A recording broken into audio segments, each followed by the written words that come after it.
Welcome to another episode of Husbands Watching Housewives. I'm Scott. And I'm Jeff. And we just watched an episode of The Real Housewives of Salt Lake City. Reunion Part 1. Season 6, Reunion Part 1. Yes, over 100 episodes. I'm so glad we got a recap. That was so just kind of like, okay, yeah, sure. I was like, way to waste some of our time. I'm wondering if a lot of that was because we watched it on Peacock, so we got the extended version with the uncensored.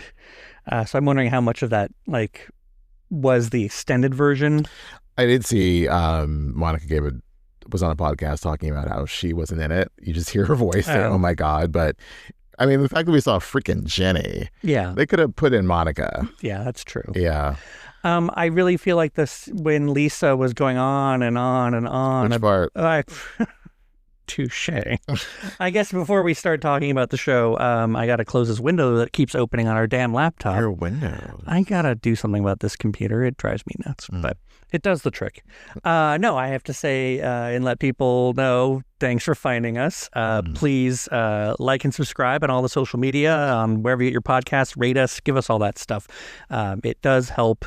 Seems silly, but it does. Let us know who's actually out there actively listening.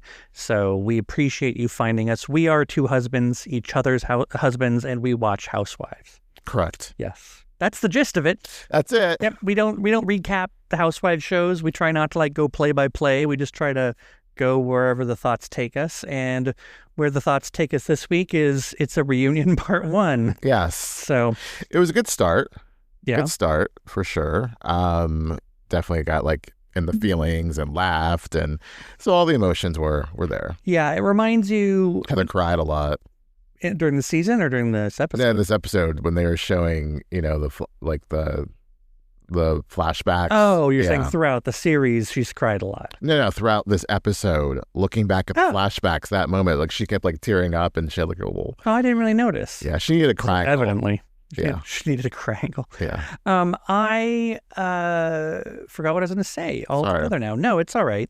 I feel as though, these reunion episodes, the first one always reminds us how long the season actually was, because everything they show you is so long ago. You're like, that was this season? Felt so long ago. So long ago. The whole camping trip that started off the series, and then Lisa and her dismissed party. All that. Oh, God. I know. It seemed like ages ago. I would not have said it was even this season, but it definitely clearly was. So, yeah. No one's going to take accountability, and so it does kind of make me not want to watch, Oh, no, I want to watch. Obviously, I'm going to keep watching, but I'm not going to be happy about the results, because watching the whole lawsuit dismissal party over again, and Lisa doubling down on the fact that they were dismissed and completely confusing herself in her own word salad about what happened with all these lawsuits. I was just like, okay, I don't believe a minute of this. And I don't know. I just want her to admit that, there was some lawsuits, but she's just never going to. No, she admits there were lawsuits, but they're all dismissed except for one. And it's, she used a term that Heather was like, no, that's not right. Or Bron was like, that's not right. It's not what a summary judgment is. It's, and also too, I think Bron once said, they didn't just go away because you were innocent. They went away because you paid them. Right. So, and then, Lisa's saying, oh, you're telling me my business. It's like, well, you're telling me my business when you're saying that I'm a criminal. Right. It's like you throw things at Lisa that are clearly facts. When Bronwyn said, there's a video that a fan sent me of you talking about Todd. And then production's like, here's the video. And Lisa's like, that's a lie. No, it's not. But they can't roll it in real time. I wish they could. Or I wish she would have been like, Andy, Exhibit A. Right. Because just shut her up. Because Lisa will just deny, and will never. The non-accountability twins are Lisa and Meredith. Pure and simple. But going back, we start with Meredith of her well, whatever Whitney says will decide the trajectory. Okay.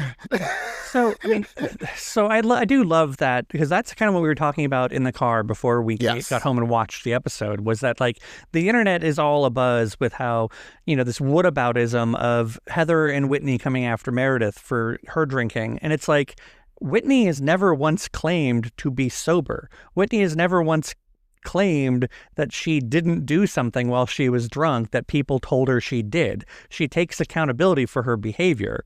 And so that's exactly what she did in this episode at the beginning, was like, yeah, I was too drunk then. I won't be doing that again. But like, I wasn't doing, like, she wasn't doing things she wasn't supposed to be doing. It's weird for Meredith to say, like, not weird, but it's dumb for Meredith to say, your husband had to, carry you upstairs. Okay, sure. I'm not denying that. That's the difference. You're denying anything ever happened. You're denying that you ever were on a plane, that you even knew Brittany. Like, basically, like, you, like, are, like, trying to, like, Men in Black this shit. That airplanes even exist. Yeah, right? Yeah. Like, that flight is even a thing. Who are the Wright brothers? Whereas Whitney's like, yeah, I got too drunk. I apologize to Andy. Andy's like, yeah, I feel like we were worried you couldn't make it across the stage. I saw that video. Whitney was trash. Whitney is saying I was trashed. But Whitney wasn't attacking people and then later on denying that she was doing it. Yeah. So, but I don't really, this whole thing, I'm sure Meredith was twisting it, saying that Whitney wanted to be, let's be cool off camera, but not cool on camera. I don't think that's exactly what it was. Also, she was drunk, so who knows what the hell she was saying. Not that I'm saying she's lying about what she said. It's just like, it probably was like, gobbledygook, I want to be your friend, Meredith. Right. Drunk talk. I mean, but that wasn't really good evidence to try to bring up. Right. But that's the thing, though, is that, like, very... Shitty lawyer. What did you say? She's a shitty lawyer. She and Emily Simpson go open up a practice together. Oh, God. So, yeah, the whole thing with Whitney... Sorry, I'm distracted by your just blunt, well, she's a shitty lawyer comment. I love it. So we will just move on from there because there's no point in talking more about Whitney and the whole... No, I think I just wanted to say that, like, when you get blackout drunk, you wake up the next day and you're just like, oh, I don't know what I did, but I know it was something bad. Like, you know if you've broken out of your character. So it's like, if you've done something that's out of character for you, you know that you've done it. You have a sneaking suspicion. And that's where I think Whitney's, I don't want to applaud her for, how she handles herself when she's drunk. And obviously being that drunk isn't, something you should be applauded for. But the fact that she knows she didn't do anything out of sorts, I think fine. So what? Look, we can actually... So what? Who cares? Who cares? We can provide some evidence here. We were with Whitney and Heather at BravoCon. Yeah. And yes, you could tell she wasn't trash, but you could tell like they both had been, having some drinks in between, whatever. But she wasn't acting out of character. I think maybe she was a bit tired because she'd been going all day. Right. That's what it seemed to me, that she seemed to be a little like, oh, okay. Mm-hmm. Not like upset, just more or sad, just like, just kind of like, it's a lot. This weekend is a lot. So she chose to drink and, she didn't hurt anybody. She didn't curse anybody out. She didn't traumatize anyone. She didn't trigger trauma. So let's just... Yeah, let's just leave it at that. Yeah. So, but that's the thing that this continual thing, especially when it comes back around to Meredith in future episodes, they're going to go at this again where it's like, that's not the issue. The issue is you were acting a certain way and you refuse to acknowledge that you were acting that way. No one else is not admitting to the fact that they act a certain way, so. Yeah. Anyway. So yeah, it went from that, and then it was like just basically the rest of the episode was all about Lisa. So basically let's break it down. It was Lisa versus Bronwyn, which, is basically Lisa just like yelling and Bronwyn, so much yelling and just talking over and then getting offended when someone talks over her. But she's so, as Mary said, she's delusional. When Mary says you're delusional because... That's like the Queen of Delulu calling right? Delulu. Like she knows of what she speaks. Yeah. So it's just, she can't see anything beyond what is happening in this one space. What are you talking about? She's grounded. She's down to earth. So down to earth. That's what she said. So down to earth. It just, anytime something gets put at her that is not... One, if she doesn't expect it's coming. Yeah. And then two, if she hasn't anticipated the comment or it doesn't fit in with her own narrative, she's like, that's a lie. And just like immediately, that's a lie. Can't explain why. And it's so tiring. It's so tiring. And she's not as good at being slick as Bronwyn and Angie are. Yeah. When she said, "Oh, that's a nice speech," and Bronwyn's like, "Yeah, it's a good fucking speech. It's the truth." Yeah. Like you didn't win there. Like whoever thinks Lisa didn't clear anything. You know, she might have had some good comebacks. They might, however they edit it, but for the most part, like she was called out on things. Production kind of backed up the other women, and she just couldn't. She tried to spin things, and DJ Meredith tried to help her, and you know, it wasn't much help.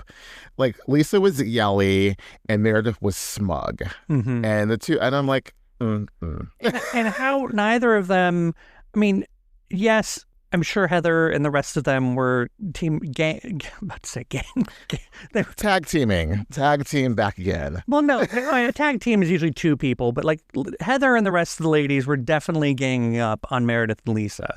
And so, but to be expected, but for Meredith and Lisa to say that they were not trying to speak for each other and that they weren't two of them tag teaming and trying to answer each other's question, you know. It was a continual theme this season about Lisa being Meredith's mouthpiece. Right. And so, again, another thing that neither of them will acknowledge that they're doing. And again, it might very, it's not even, it might very well be true. It is absolutely true that the other women are on each other's side. That's just how it is. But to point that out does not negate the fact that you are doing the same thing. They're all united in the fact that they've all been hurt by Lisa Barlow. So when you share a common experience, you're going to be like, yes, that's right. You're going to co-sign or amen somebody. It's just don't piss off everybody and they won't all come for you at once. Right. What do you expect Lisa to, or Heather to do? Like, oh no, leave Lisa alone. She's good, y'all. And I just want them to, I will feel so much better about the reunion, and this is why I never probably feel good about reunions, if they don't just throw dirt to get out of answering to their dirt. Right. Just because someone else did something bad doesn't mean you didn't. It's like, and I think that's what I like about Whitney to an extent, and definitely Bronwyn and how they handle their stuff. Bronwyn especially, is it like, I'm not saying I didn't do these things. I'm just saying that, you know, I'm answering what you want to answer, but you haven't answered my question. Just because I ask you this and you say, well, what about your lawsuit? You know, but your lawsuit's like, but we're not talking about my lawsuits. We're talking about your lawsuits. Right. When Bronwyn clearly said, I have not been coming after your marriage and your kids. And here you are caught on tape talking about Todd to appease some fans. Like Bronwyn made a great point. You were there at BravoCon. Everyone loves Baby Gorgeous. They were like lining up to that stupid little Wendy's thing you're at. Okay. I saw it and I was like, no, thank you. The fact that you had to then disparage Bronwyn when they're already like, we love you, Lisa. Right. Like, that make it make sense. Yeah. Why are you talking about Bronwyn's husband, who you hate so much, when someone is sitting right in front of your face saying how much they adore you? That just means you just can't stop talking about people and being mean-spirited. Whereas Bronwyn wasn't doing that, you know? And it's just so ridiculous. Yeah. So like she made Bronwyn's point, you know? Yeah. She broke the truce. Bronwyn said, please stop talking about my daughter. Because she started to do it. And please stop talking about my husband. She kept doing it. You know, it's like, it's not my, like the answer of like, it's not my fault. Gout Dick Sticker went viral. What? Yeah. Okay. And then the whole thing where I thought, on the boat, we got over it. And like, I'm sure they'll show. Hugged her once. Right. It's like, okay, but that still isn't, you guys made a truce that you wouldn't talk about these things. And since that moment, even on the boat, you're still talking about them. Also, no, they made that truce way, way, way back ago in Salt Lake. Right. And then you still talk shit. Then you hugged her and said you're sorry, and then you still continue to talk shit. So you don't learn from your lesson. You don't learn a lesson. Right. You're just still talking shit. So what do you want Bronwyn to do? Just lay down and be like, yeah, step all over me, Lisa. No. Yeah. No. No, I agree with you on that one. Like, just whack. So who else against Lisa this episode? Heather of, she's what did she say? She's a high stakes friend or a high cost friend, but she's still my friend. Two things can be true at the same time. You can love certain things about Lisa Barlow, but also high risk friend, but also be like, she's a liability. Yeah. Some way, somehow that's got to go wrong. Yeah. and I might get taken down. So, yeah. And then the arguments back and forth about that. And then even, Mary, like, you are a high-risk friend. Yeah. I love Lisa, if you notice, will not come hard at Mary. Oh, no one will. When she said, give me an example, Mary. And then Mary's like, oh, this, that. And, Lisa's not yelling at her because Mary would reach across Meredith and backhand her. I don't know about that, but Mary that's would why she has those gloves on. Yeah. Maybe she'd take the glove off and whack her with it. I am offended. Whack. Mary is not the one. Lisa. Jumping to Lisa being so offended when they said, what do you do? I don't know what you do. And then she's like, listen up, and like, yak, and doesn't really totally explain. I guess she kind of did, but I lost interest. All of her examples, though, were from like pre-pandemic. Like, you know what I do. You come to my parties. Like, yeah, in 2018 and 2017, you showed footage of that. And then even then, 2019, it's like, yeah, you put on events, but how do you make money off of that? Like, how many events are you putting on? Like, we don't hear about you doing these things. And like, also in general, like, Heather talks about Beauty Lab and Laser, not just necessarily on camera, and hasn't lately, but you know what she does. She's talked to you about it. Like, it's not like we have ever seen, and I can't imagine Lisa Barlow saying, oh, I'm really busy this week. I can't do blah, blah, blah, because I have to set up all these events. She's just always like, oh, it's busy, Sundance, and it's just like talking about how busy you are, and I'm not seeing the busy. And I know they don't always focus on work stuff with Housewives, but it wasn't clear to me. I don't follow all the details of Lisa Barlow's life. Lux Marketing, don't know what it is about. And then did she try to like push it to Bronwyn? Like, what do you do for money? And it's like... Yeah, that one I will say, I was like, well, I don't know what Bronwyn does either. Right. What does Bronwyn do? I don't think she does anything. I think she's just married to Todd. Well, she was involved with that play. We heard on the interview with Love It or Leave It. That she produced it? Yeah, she was producing, what was that called? The Queen of Versailles. With Kristen Chenoweth. That was bad timing all around. That's closing early, yeah. But I mean, that was her investment. She was going to use Todd's money to, make some money off that. But if she doesn't currently have to make money outside of being Todd's wife. But you see, people are going to say like, oh, she gagged Bronwyn there. Which maybe, but not if Bronwyn's not embarrassed. Like, Bronwyn's not pretending to be this powerhouse businesswoman who owns conglomerates. Like, so, oh no, you pointed out I spend my husband's money, which I do. Bronwyn could say, what my job is? Being a real housewife. Right, exactly. I'm a housewife. Isn't that what we're supposed to be doing? Right, right. Just me? Yeah.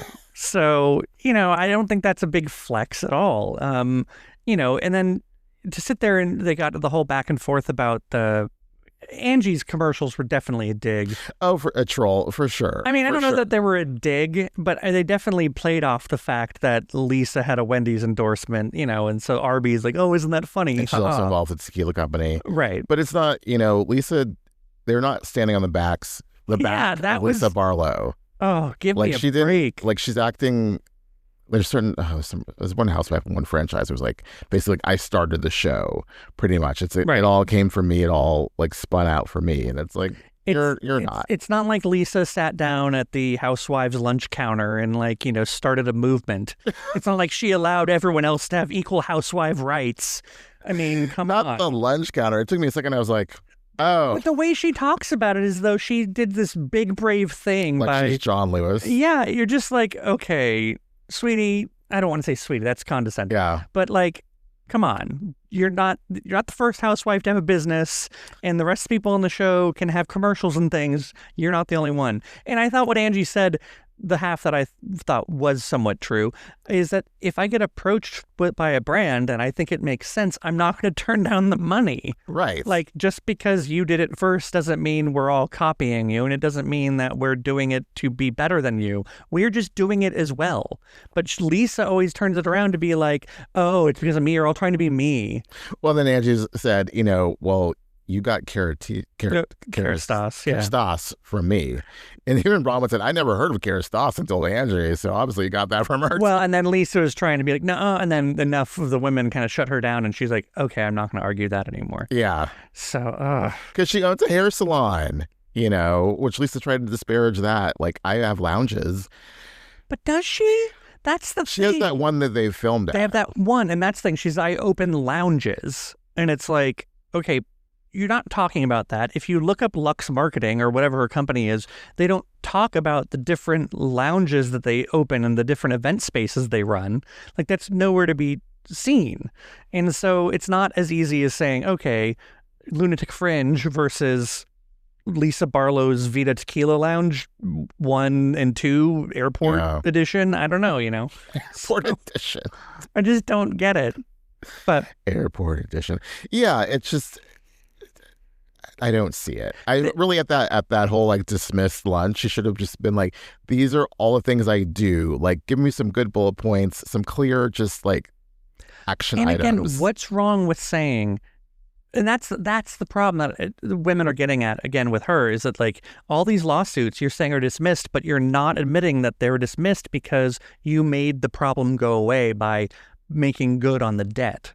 Yeah. Like, it's okay to say, like, these things were true, we just fell behind on payment, or whatever. Spin it a different way, but don't spin it that, like, it didn't exist. Or that they were like, oh no, we are so sorry, we never should have even thought of suing you, Lisa Barlow. Right. We retract everything. And please. Then on top of it, to sit there and be like, why would you want to, like, tear me down? Like, why, Whitney, would be the first thing you do if I'm not there is talk about my lawsuits? Well, because you tear me down. And also, I was really annoyed when Meredith said, like, that Whitney brought up Lisa's stuff because she didn't want to talk about her stuff. Were you there, Meredith? She said, I failed hard. Yeah. She admitted everything and outlined all of it. So, tag team. Tag team, back again. That's the name of the episode. Oh, that's a good one. I like that. Yeah. The situation as it goes now is I don't like talking mad shit about Lisa Barlow. I don't like making her the center of the conversation. No. But it's just so difficult to not do it when obviously that's how the show was edited together, and it was just, an hour of Lisa talking over people. Like, it was very little else happened. So it's definitely focused on Lisa, but I just wish that there was more to talk about than that. And we'll get to it, I know, in the future episodes of the reunion, but where we always say is, like, if you took someone out, if there was room for other stories to have breathed this season, I think there would have been other good stories as well. Like, Lisa was not, we didn't need to focus on Lisa. We didn't need to focus on Meredith. Right. But someone argue, even when Lisa wasn't there, i.e. the first episode, they still talked about Lisa. True. So I would like to see, because not feel like they are on an island right now, Lisa and Meredith. And I wonder how that corrects itself next year and how they come back into the group. And I'm sure Heather will try to do something because they're my friends, even though they're, well, maybe not Meredith after this. But, it just feels like they're such outsiders and it's just so disjointed. And I doubt they'll get to any real resolution by the end of this reunion. Mm-hmm. So I don't know where that goes. I don't think that Meredith is going to come back unless they really offer her an expensive contract. Because the way she talked about, maybe I should have left after 5, after what I got this season. She seems to be like, I'm doing this one last thing and then I'm over it because I'm a successful DJ now. Yeah. She could leave because she's used the platform for what she's supposed to be used. What else or is she going to get out of it? Caviar and DJing and whatever the hell else she does. Not lawyering. Lawyering? No, but I don't think she's lawyered in a very long time either way. But she's used it to grow a wonderful following of people that are very loyal. Very much so. Who thinks she dresses like the most well-dressed woman on the planet. She's mother.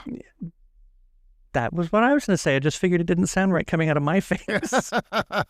So, no, and we do like Meredith, in other seasons, right? In other seasons, not this season. No, this season we did not like how that went, but, and we're only as good as the last episode, that sort of thing. But the attitude, both of them have really just not the best attitudes. And it's not conducive to make me want to watch. Yeah. I'll agree with that. Again, it's this whole idea that just because you do something that I do doesn't negate the fact that I did it. Mm-hmm. It's apples and oranges, or just different types of apples. Just it's really what also separates her from the group. I know she's like, I'm a big fucking deal and I do big things. the things you say like that and your actions show that you think that you are above this. Mm-hmm. We're all on the same show. As Heather said, you are a real housewife of Salt Lake City. I don't care how long you were in New York. You propelled yourself from this platform. Whatever you were the queen of Sundance, nobody knew that outside of Sundance until now. So to act as if like, I'm so above you, but you need Bravo. If you were fired from this job, it would make your head spin. Mm-hmm. So just this attitude of like, you know, I see it, especially with Bronwyn. She feels she's so above Bronwyn, and Bronwyn is just some whore with an ugly husband that landed on her show. That's how she views her. So that's why she may possibly give a sincere apology in a moment, but she'll continue to hate this girl because she thinks that Bronwyn is scum. And it's gross. It's gross elitist attitude. A gross elitist attitude that I was mad at 2 seasons ago when Heather displayed it with Monica. And it doesn't look any better on Lisa. It's just gross. Yeah. No, I can see that. You are on the same show together. Well, like, and I think that speaks into the delusional, you know, that everyone's calling her, is that like how big, like first off, to think that the things that you're doing are so big that no one else could possibly be doing anything like them, especially because you are all in the same show. And just because you're arranging things with famous people because you're doing something for Sundance, it's one element of Hollywood and about, you know, celebrity at one film festival that isn't even going to be in Utah anymore. Right. So I wonder if that's scaring her too. I was reading something about that on Reddit as well, that maybe that's causing a lot of her anxiety to be like, to up her game as far as, you know, why which a big deal she is. But yeah, it just, you're right. That's the part that's kind of offensive. It's like, I wouldn't want to sit there and listen to her be like, do so many bigger, better things, because the people that truly are doing bigger, better things don't have to scream it at you. Well, also they wouldn't be on this show. Right. If you were that big of a deal, Julia Roberts is not going to be on Housewives. Right. Okay. Like, no, like if you're a huge deal, not to talk shit about the show, but it's a different level of fame and big dealness that Lisa Barlow does not have. And she thinks she does, right? You know, and when you call her out on it, you know, how disgusting. It's not really disgusting to ask a question, you know? Yeah.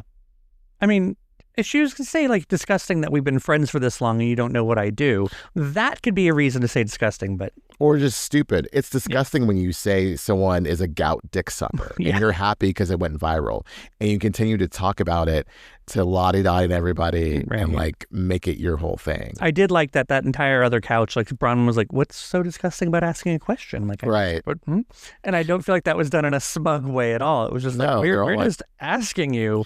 And again, it's like a situation where, like, we're asking you and you fucking unloaded on us. Like, all you had to do is just explain what you did, or don't take the bait.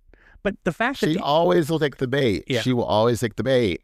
Like another orange person that we know. I was about to say, that's why I think that Andy compared her to Teresa Giudice in the way that, like, they don't have the ability to take information in and just, you know, respond to it. They just react immediately. There's just like immediate 0 to 60 anger. So, yeah. Yeah, they're not really hearing. They're just like, I'm going to get my thought out. They can't, like, sit. Even when she's silent, you know, she's just formulating a comeback that's not going to be that great of a comeback. Yeah. You know? Can you explain to me, and maybe you don't remember the detail right now, when she leaned over and whispered in Meredith's ear about when Bronwyn was talking about her lawsuit? I think she was saying, like, it was a big deal. It wasn't a big deal, but now you're making a big deal. I think, if I'm remembering it right. But it seemed weird that, like, then... Yeah. And then they're like, well, if we need to come back to this, we'll tell you what we were talking about. But it's... Yeah. And I wasn't sure if they were, like, trying to set it up like that Lisa and Meredith were going to, like, make it a bigger deal, or if they were just like, oh, girl, it wasn't, you know, no one was putting the spotlight on you. No one cares about your past. I think the gist was you're making it, you weren't offended by it last time. We have a parkour kitty.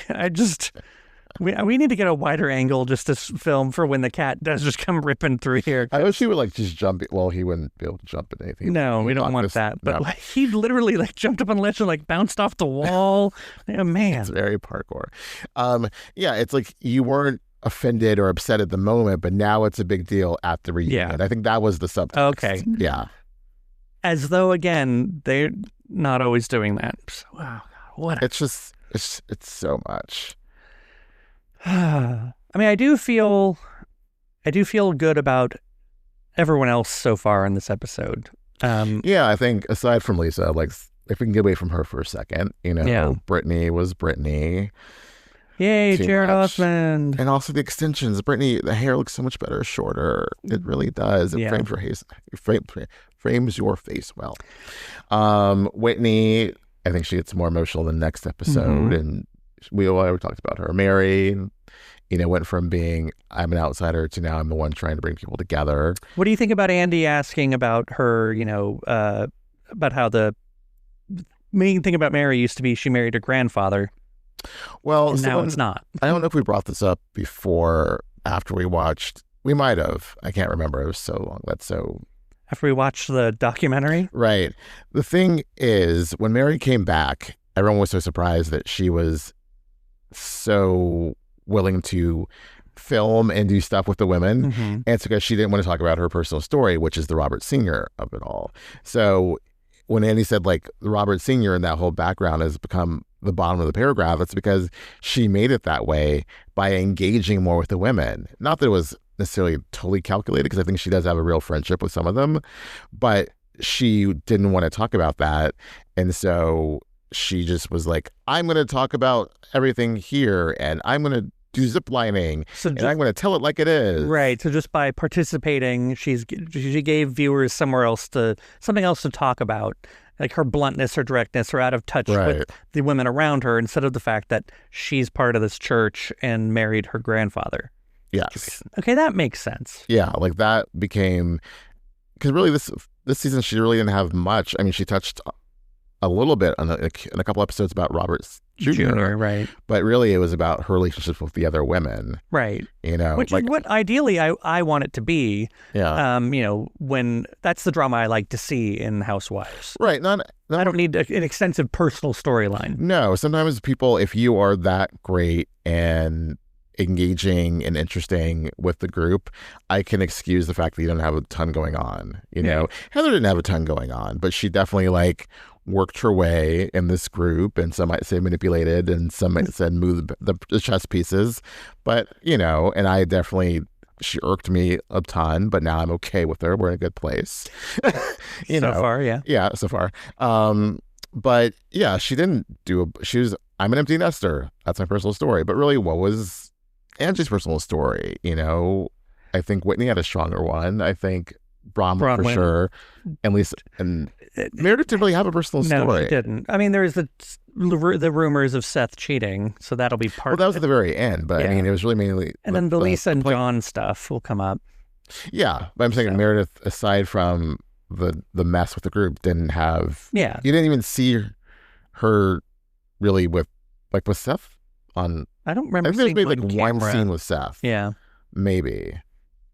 Yeah. So no, but Meredith. I mean, I'm not Meredith. Mary. I was worried when Andy asked her that question that she was going to be very defensive about it, but then she was like, "Well, no, yeah, that's just how it is." Well, also there must be an agreement because Robert Sr. does not film, and they seem to be okay with that. Right. So I mean, the fact that we were ready after season 2 to be like, Mary does not need to be on this show. It's kind of gross that all these allegations, and then it was more so the allegations. I wasn't really. It's weird, the whole Robert Sr. thing, but it was more so the cult allegations. Right. And things that we had heard about that. Well, and then that combined with her general attitude that she just didn't seem to want to be there. I should get to McDonald's, and just stay in the Sprinter van, all those things. It was just okay, why is the fandom even be oh, Mary, Queen Mary, oh. She skipped the reunion because she didn't want to talk about the cold allegations. Yeah. So, and usually that's a death sentence. You don't come back from that. Right. So the fact that she came back as a friend, has now been full-time for 2 more seasons is kind of I guess it is a testament for sure that she, changed the narrative by participating. So yeah, no, I'm surprised. What I'm saying is I'm surprised that no, like that her really so that doesn't happen. But for whatever reason, we saw it at BravoCon. People really responded to her. Yeah. So she must know. I mean, she's obviously has some charisma that she knows she possesses. And well, I mean, people, and not to compare the two, but people also were very, very strongly knighted to like Ramona. True. So people just like, I don't like this, but they like really problematic housewives. I don't know if it's because they feel better about themselves because of them, right, or they just like, they're saying things I want to say, but yeah, it's a fine line, between like problematic and like you've gone too far. And I don't think Mary, I don't know, she walks it really. Mary's not going too far on camera, at least. Right. So, at least so far. Yeah. Anyway, sorry to derail us there. No, that was the thing. I forgot that he asked for that whole thing. So. Yeah. Are we missing someone? Angie, I think maybe she didn't really do much. I mean, so it ends with the smoking scroll. Oh. Which I really want to know what's in that. I want Annie to unfold it and read all the things. And it better land. It better land. If another prop fails, I'd be so mad. Like, she'll be banned from bringing props up again. I mean, they need to ban people from bringing props in general, or they need to be cleared and approved by production. I don't need a prop. I need a sheet of paper that says everything you want to say, or like some sort of a binder. That's why Monique's binders worked. That binder was so organized; you could find anything easily. Oh, I loved it. So good. The one thing I was thinking, damn it just left my head again. It was about Angie. It was Arby's. No, it was something else. Damn it. Oh, it was about Lisa's smoky eye.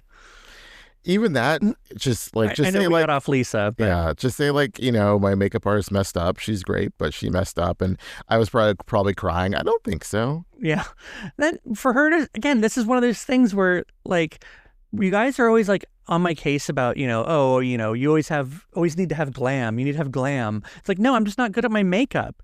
No, girl, it's because you freaked the fuck out one time because we suggested that you dress you do your makeup like a drag queen. You're grossly insecure. Yeah. That's what it is. Yeah. We're not reacting a certain way because you haven't Take a page from Sutton's book, okay? Admit that you're insecure. Right. And we can all move forward. Yeah, I think because you just smoke and mirror, smoky eye, smoke and mirror. But yeah, I was just thinking about that. Was the one thing that I thought it was interesting Andy asked her about it because it's such a small detail, but it did get a lot of traction. And it did look out of place for sure. It was weird. Also, what was weird is that whole monologue about, I read it from 3 years old. What? Yeah. Sorry, I brought us back to Lisa. Sorry, but there was something else that Angie, the reaction shots, I love the reaction shots at Reunion because they just kept zooming in and they were like, what? At one point, Angie said, what is happening? Yeah. It was good. So, well, I mean, Salt Lake has not disappointed yet. Nope. I think every episode this season was a banger. Maybe one that wasn't. But the first Reunion episode turns out to be good as well. Fashion-wise, I know we're trying to wrap up, but I think everyone looked great. Yeah. I would just take off Mary's gloves. That's the only thing. Yeah. It looks weird because they come up here and her dress doesn't cover them, so it's it's a weird Gilded Age kind of thing. Yeah. You know? I don't mean this in a negative way. I do feel like Heather's dress when she's walking out on stage makes her look too wide.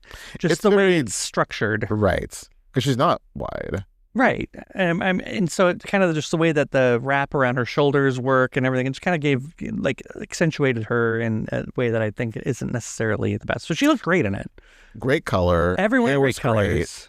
Angie looked amazing. I do feel like Brittany's a little disproportionate. Her dress. What's going on above her boob? Yeah, everyone noticed that there's something people thought it was her nipple on her left. It's too high to be her nipple. It's too high unless her boob's squished above her face. Yes, that's true. But I think someone saw a shot at the end. It looks like there's something, she's tucked something in her top. And so maybe a receipt? It looks like something metal, or maybe to me it looks like a tiny stone, which I don't know why you'd be doing. Like her mic? No, people said that too, and a lot of people chimed in on Reddit saying it's not a mic. But anyway, I just feel like the dress wasn't proportioned right. Like the bodice of it didn't seem to be right for her body. It looked uncomfortable. Well, they always look uncomfortable when there's boob smashing. So. Don't smash your boobs. Yeah. I think Whitney was like fine. Right. I liked her hair, but the dress is kind of like whatever. I like the color on Mary. Right. I just didn't love the dress. I was surprised at Meredith's. Like, I think when I saw photos of it, I was like, but like seeing the structure of the different like kind of sparkle sequins and things going on with that, I thought that was a lot more visually interesting than I was expecting. I feel like Lisa's worn that dress before, or that same. She likes a column dress with a slit. And then a weird keyhole titty cutout. And then she always has to push it up. Yeah. Because she is boobastic to say the least. That's sure. Every season I left, you're always like, I forget how big Lisa Barlow's breasts are. I mean, they're great. I just forget that they are so ample. Do you think if you were straight, you'd be like a Lisa Barlow boob guy? Would you be like, I need boobs like that on every woman? No. No. I'm just checking. No. Okay. Do I need to do something? No. Okay. I've been. No. Need to work out my pecs. No. I will say, I'm not going to talk about her tan. We're not going to do that. It's just, let's just say it's very dark. It speaks for itself. It speaks for itself. It's a bit much. Yeah. It's a bit much. Yeah. When she tried to hug Andy and he immediately was like, no. Yeah. You're wearing too much body makeup and too much tan. I didn't realize that that's what that probably meant. I just thought he was like, I don't want to be hugging people, but then he ended up kissing. Like, he hugged Angie. So it was more so he saw her coming and was like, because she was like, big hug. And he's like, grabbed her hand. No, Oprah does this too. Oh. If you remember, it was like, if you try to like come at Oprah, she will grab your hands and move them to where she wants them to be. So he did not want to be covered in orange spray tan. Exactly. He's like, not today, not on this suit. That's hilarious. Oh God. Okay. Well, I think we've gotten it all squared away pretty well. Yeah. And so on that note, we'll have to talk about it next time. Until next time.